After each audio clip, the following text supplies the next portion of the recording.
Vítajte, toto je základné školenie pre každého, kto sa stal členom obecnej evakuačnej komisie.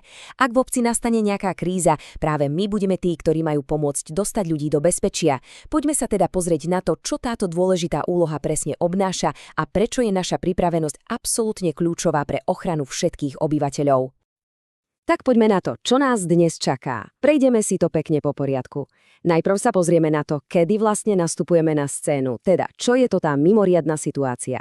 Potom si rozoberieme, aká je presne naša úloha v komisii a aký je postup, doslova krok za krokom. Ukážeme si, aké zariadenia a miesta budeme mať k dispozícii a mrkneme aj na tie drobné, ale kľúčové detaily, od ktorých závisí úspech celej akcie. Všetko to smeruje k jednému cieľu, aby sme boli 100% pripravení. Dobre, začnime úplne od základov. Aby sme vedeli, ako správne konať, musíme najprv pochopiť, kedy sa naša práca vôbec začína. Teda, čo presne je tá mimoriadna situácia? Viete, v zákone to znie dosť formálne, ale poďme si to povedať ľudskou rečou. Mimoriadna situácia je v podstate oficiálne vyhlásený stav, kedy ide, ako sa hovorí, do tuhého. Je to ten moment, kedy je priamo ohrozený život, zdravie alebo majetok obyvateľov a štát musí aktivovať civilnú ochranu. A to je presne tá chvíľa, kedy nastupujeme my ako komisia a začína sa príprava na evakuáciu. A je naozaj dôležité vedieť, že existujú dva základné typy evakuácie. Krátkodobá a dlhodobá. Ten rozdiel je obrovský. Viete, je to niečo úplne iné, ak sa ľudia môžu vrátiť domov do 3 dní, než keď im musíme zabezpečiť strechu nad hlavou a všetko ostatné na oveľa dlhší čas. Celý náš plán a logistika sa odvíja presne od tohto delenia. Takže predstavme si to. Máme vyhlásenú mimoriadnu situáciu. Všade je chaos. Kto je ten, kto do toho vnesie poriadok a systém? No presne tu prichádzame na radmi. Evakuačná komisia. Sme vlastne taký odborný tím, ktorý obec zriaďuje presne na tento jediný účel. Bezpečne a organizovane presunúť ľudí preč z ohrozenia. Aby bolo jasné, naša úloha nie je nejaké dobrovoľníctvo. Sme členmi oficiálneho odborného orgánu, ktorý vymenuje starosta. Naše právomoci a zodpovednosť vychádzajú priamo z krízových plánov obce. Máme za úlohu riadiť jednu z najzložitejších operácií, aké v rámci civilnej ochrany vôbec existujú. A čo sú teda tie naše hlavné úlohy v praxi? V skratke, plánujeme, registrujeme, organizujeme transport, informujeme verejnosť a samozrejme neustále sa koordinujeme s hasičmi, policajtmi a ďalšími zložkami. Popri tom všetkom musíme zabezpečiť základné potreby ľudí ako jedlo a vodu. A o všetkom podávame hlásenia krízovému štábu. Inými slovami, je to komplexný manažment krízy v reálnom čase a často pod obrovským tlakom. Dobre, teóriu máme za sebou, poďme na prax. Čo presne robíme od momentu, keď zaznie signál a evakuácia je oficiálne vyhlásená? Toto je úplné jadro našej práce a je naozaj kľúčové, aby sme poznali každý jeden krok. Celý ten proces aktivácie funguje ako dobre namazaný stroj. Začína sa to našim zvolaním, pokračuje oficiálnym vyhlásením evakuácie a potom sa rozbehne samotná akcia v teréne. Každý jeden krok, od koordinácie až po finálnu dokumentáciu, je rovnako dôležitý. Teraz si ich prejdeme pekne jeden po druhom. Prvý krok musí byť bleskový. Impuls dáva starosta, zavolá predsedovi komisie a ten okamžite aktivuje všetkých ostatných členov, väčšinou cez nejakú telefonickú reťaz. Miesto stretnutia je jasné. Obecný úrad. V tejto fáze naozaj rozhodujú minúty, takže rýchlosť a spoľahlivosť komunikácie sú úplne všetkým. Dôležité je pamätať si, že evakuácia nie je žiadna tajná operácia. Vyhlasuje sa verejne, cez obecný rozhlas, média, sociálne siete, proste cez všetky kanály, aby sa informácia dostala ku každému. Pre nás to znamená jasný začiatok a jasný koniec. Naša činnosť a naše právomoci platia presne od momentu vyhlásenia až do jej oficiálneho odvolania. A teraz to najhlavnejšie, naša práca priamo v teréne. Dá sa to zhrnúť 2 kľúčovými slovami.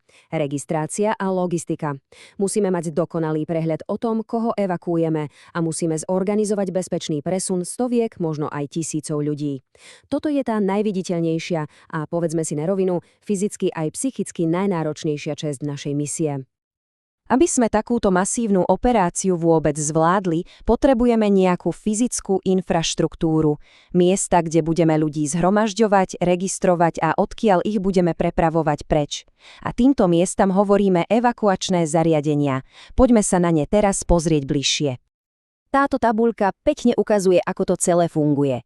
Začína sa to na tzv. Zbernom mieste. Odtiaľ ľudia idú do evakuačného strediska, čo je vlastne naše hlavné operačné centrum. Zo stanice nástupu potom odchádzajú autobusy alebo iný transport a cieľovou stanicou je miesto núdzového ubytovania. A všimnite si tie časy. Na sprevádzkovanie týchto miest máme len niekoľko hodín. To je naozaj šibeničný termín.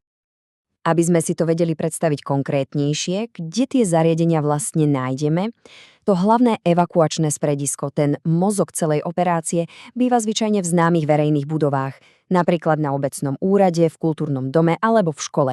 Sú to miesta, ktoré ľudia poznajú a ktoré majú potrebnú infraštruktúru.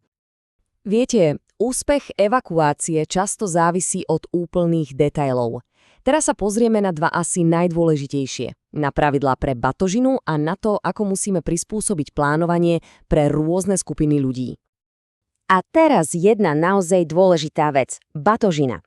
Pravidlá sú nekompromisné a majú na to veľmi dobrý dôvod. Limity sú stanovené na 25 kg pre dospelého, 15 pre dieťa a 5 kg príručnej batožiny. A prečo je to tak striktné? No, je to čistá, surová logistika. Každé 1 kilo navyše spomaluje nakladanie a znižuje kapacitu vozidiel. Našou prioritou číslo 1 sú ľudia, nie veci. A čo by si teda ľudia mali do tej batožiny zbaliť? Tu máme oficiálny odporúčaný zoznam. Sú to všetko veci nevyhnutné na prežitie prvých dní, doklady, lieky, jedlo, hygiena a nejaké teplé oblečenie. Súčasťou našej úlohy je aj komunikovať tieto pokyny verejnosti, aby boli ľudia čo najlepšie pripravení. A toto je ďalší veľmi dôležitý bod. Nemôžeme plánovať pre všetkých rovnako. Obyvateľstvo si musíme rozdeliť do skupín, pretože každá má úplne špecifické potreby. Školáci, matky s malými deťmi, seniori alebo ľudia v sociálnych zariadeniach, tí všetci vyžadujú iný prístup a často musia byť evakuovaní ako prví. Naše plány s tým musia 100% počítať. No a pomaly sa dostávame do finále. Celé toto školenie, všetky tieto informácie, ktoré sme si prešli, smerujú k jednému cieľu, k našej osobnej a kolektívnej pripravenosti. Nikdy nesmieme zabudnúť na to základné poslanie. Tento citát z oficiálneho plánu evakuácie to vystihuje úplne dokonale. Našou úlohou je chrániť to najcennejšie, čo existuje. Ľudský život, zdravie a majetok. Všetky tie postupy, tabuľky a plány slúžia presne tomuto jedinému, hlboko humánnemu cieľu. Naša pripravenosť nie je len nejaká byrokratická povinnosť, ktorú si musíme odškrtnúť. Je to aktívny príspevok k bezpečnosti a odolnosti celej našej obce. Každá hodina, ktorú strávime štúdiom plánov a každé cvičenie, ktorého sa zúčastníme, priamo zvyšuje šancu, že keď naozaj príde kríza, tak to všetko zvládneme. Na úplný záver tu zostáva už len jediná otázka, ktorú si každý z nás musí položiť. Je to výzva a s ňou prichádza obrovská zodpovednosť. Odpoveď na ňu sa však nehovorí slovami, ale ukáže sa v našom odhodlaní a pripravenosti, keď to bude najviac potrebné.